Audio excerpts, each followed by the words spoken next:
जनता कांग्रेस छत्तीसगढ़ जे ने अपनी प्रत्याशियों की सूची जारी कर दी है और पामगढ़ विधानसभा सीट से गोरेलाल बर्मन जी को प्रत्याशी घोषित किया है। हमारे साथ चर्चा के लिए मौजूद हैं, उनसे हम बात करेंगे। आपको प्रत्याशी घोषित किया है, किन मुद्दों को लेकर के आप पामगढ़ की जनता के पास जाएंगे? राजनीति के मंच में मैं समझता हूँ 5 मुद्दे प्रमुख होते हैं: शिक्षा, स्वास्थ्य, सड़क, बिजली और पानी। लेकिन इन 5 मुद्दों से और बड़ा एक मुद्दा लेकर गोरेलाल बर्मन जनता जोगी कांग्रेस के हल चलाता हुआ किसान के छाप लेकर आज पामगढ़ के चुनाव मैदान में है। वो इसलिए है, पामगढ़ विधानसभा क्षेत्र के आम जनता के हक, मान सम्मान और स्वाभिमान की लड़ाई। इन मुद्दों को लेकर मैं आम जनता के बीच जाने वाला हूँ। आप लंबे समय तक कांग्रेस में सेवा दिए हैं और अब जो है जनता कांग्रेस का दामन आपने थाम लिया है, तो कितना फिट आप पाते हैं? क्योंकि दोनों की विचारधारा अलग अलग विचारधारा हैं। नहीं, अजीत जोगी जी कांग्रेस के ही मुख्यमंत्री थे। अजीत जोगी जब छत्तीसगढ़ राज्य बना, प्रथम मुख्यमंत्री बनाए गए। मैं तो छत्तीसगढ़ में एक लोक कलाकार था। अजीत जोगी साहब ही मुझे कांग्रेस में लेके गए थे और मैं कांग्रेस में गया। जोगी साहब कांग्रेस से बाहर निकल गए, लेकिन मैंने कांग्रेस नहीं छोड़ा, क्योंकि हम जिस दल में रहते हैं, दल के साथ कभी गद्दारी नहीं करते। दल तो दल, दिल से भी हम गद्दारी नहीं करते। और ये गद्दारी करने वाले नेता जो दिख रहे हैं आज, मैं नाम नहीं लूँगा, ऐसे लोगों को, ऐसे नेताओं को सबक छत्तीसगढ़ की जनता दिखाएगी। आपने लंबे समय तक कांग्रेस में पार्टी में थे और ऐसी क्या स्थिति बनी कि जो चुनावी दौर है उसी में आपने जनता कांग्रेस का दामन थामा है और आपको प्रत्याशी भी घोषित किया गया है? कांग्रेस के बड़े नेता लगातार ये कहते रहे कि हम जिताऊ प्रत्याशी देंगे, सर्वे में जिसका नाम आएगा उसको मौका देंगे। दूसरा, सूची जब जारी हुआ मैदानी इलाके का, सूची जारी हुई और सूची देख के हम सब हतप्रभ रह गए। इसमें कहीं सर्वे नहीं, सर्वे का कोई मतलब नहीं। नेताओं ने अपने अपने स्तर में टिकट बांट लिए। इसमें जन अपेक्षाओं, जन आकांक्षाओं का कोई अहमियत नहीं है।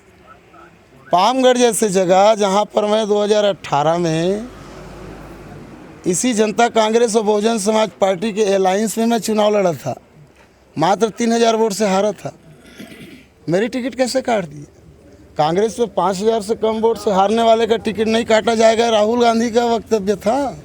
और कांग्रेस ने कभी ऐसा किया नहीं है, पहले बार ऐसा हुआ है। एक तरफ आप मस्तूरी देखें, आदरणीय सम्माननीय दिलीप लहरिया जी 15,500 वोट से हारे, उनको कैसे टिकट दे दिए? गोरेलाल बर्मन तो मात्र 3000 से हारा था। सर्वे रिपोर्ट वो हार रहे थे, सर्वे रिपोर्ट में मैं जीत रहा हूँ। टिकट बांटने का इन लोगों का कोई पैमाना नहीं, अपनी पसंद को इन लोगों ने थोपा है। और ये हमारे पामगढ़ विधानसभा क्षेत्र का दुर्भाग्य है कि बिलासपुर की मैडम पामगढ़ में आके चुनाव लड़ेगी। तो मैं नहीं समझता कि कांग्रेस में कहीं न्याय है, कहीं प्यार है, कहीं मोहब्बत है। जहाँ मानवता नहीं वहाँ कुछ भी नहीं। गौतम बुद्ध से लेकर के गुरु घासीदास, कबीर साहब, गुरु नानक, हमारे तमाम महापुरुषों, महात्मा गांधी तक ने भी कहा है कि मानवता सर्वोपरि है। जहाँ मानवता नहीं वहाँ कुछ भी नहीं। आज गोरेलाल बर्मन कांग्रेस को अगर छोड़ा है तो सिर्फ एक ही वजह है, और वो वजह है कि कांग्रेस के यहाँ के नेताओं में कोई मानवता नाम की चीज़ रही नहीं। पामगढ़ विधानसभा की मैं बात करूं तो यहाँ पर लंबे 7 चुनाव की मैं बात करूं तो 5 बार बसपा और 2 बार, एक बार कांग्रेस और एक बार भाजपा को जीत मिली थी। तो अब जो है जनता कांग्रेस को आप कहाँ पाते हैं? जनता कांग्रेस, मैं एक बार पुनः अजीत जोगी जी का बहुत बहुत धन्यवाद करूँगा, उसको नमन करूँगा कि छत्तीसगढ़ को उसने कम से कम एक प्लेटफार्म तो दे दिया, राजनीतिक प्लेटफार्म तो दे दिया।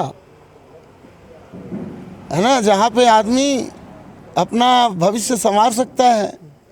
राजनीति जनसेवा का एक माध्यम है ना। इसलिए जनता कांग्रेस के साथ हमारे तमाम कार्यकर्ता हैं। कांग्रेस से जो नाराज हुए वही जनता कांग्रेस में है, और ये तो कांग्रेस से विचारधारा में जुड़े हुए सारे लोग हैं। पिछले चुनाव में मैं 47,000 कुछ वोट मैंने प्राप्त किए हैं, तो उसमें मैं उससे कम पाऊंगा ऐसा मैं नहीं समझता। प्रतिस्पर्धा तो है, चुनाव मैदान में है। एक तरफ राष्ट्रीय नेतृत्व है भारतीय जनता पार्टी, एक तरफ प्रदेश का नेतृत्व है कांग्रेस पार्टी, एक तरफ यहाँ 5 साल जो विधायकी करी है विधायक जी उनका नेतृत्व है बहुजन समाज पार्टी, और एक हम हैं। तो हम पब्लिक के जन भावना का सम्मान करके मैं चुनाव लड़ रहा हूँ ना। गोरेलाल बर्मन किसी ऐसी कोई ऐशो आराम की चाह में चुनाव नहीं लड़ रहा है। पामगढ़ की जनता विकल्प चाहती थी और वो विकल्प मैंने दिया है। अब मेरा भविष्य पामगढ़ की जनता के हाथ में है कि वो मुझे ज़िंदगी देते हैं या मौत, मुझे स्वीकार है। पामगढ़ विधानसभा में बसपा का गढ़ माना जाता है और बसपा के ही वर्तमान विधायक हैं, तो उनके कामकाज को आप कैसे देखते हैं? बसपा का राष्ट्रीय नेतृत्व हमारे नरेंद्र मोदी के सामने घुटने टेक दिए हैं। वो कुछ बोलने की ही स्थिति में नहीं है, और जिसका राष्ट्रीय नेतृत्व सो गया हो वो धरातल में क्या काम करेगा। बसपा वैसे भी पहले से कमज़ोर हो गई है। बसपा के आधे साथी अब उन विचारधारा से दिग्भ्रमित हो गए हैं। वही स्थिति भारतीय जनता पार्टी की है, और उससे भी बुरी स्थिति कांग्रेस की है ना। तो मुझे लगता है, मैं दिल्ली में अभी 5 दिन रहा हूँ। मैंने बहुत मनन किया है, बहुत मैंने स्टडी की है इस क्षेत्र को। 214 पोलिंग में, हर पोलिंग में किसी न किसी परिवार से मेरा गहरा रिश्ता नाता है। तो मैंने पाया है कि पामगढ़ की जनता गोरेलाल बर्मन को एक बार प्यार देना चाहती है, आशीर्वाद देना चाहती है। भैया जिंदाबाद। तो मैंने पामगढ़ विधानसभा के जनता को एक विकल्प दिया है, और फैसला उन लोगों के हाथ में।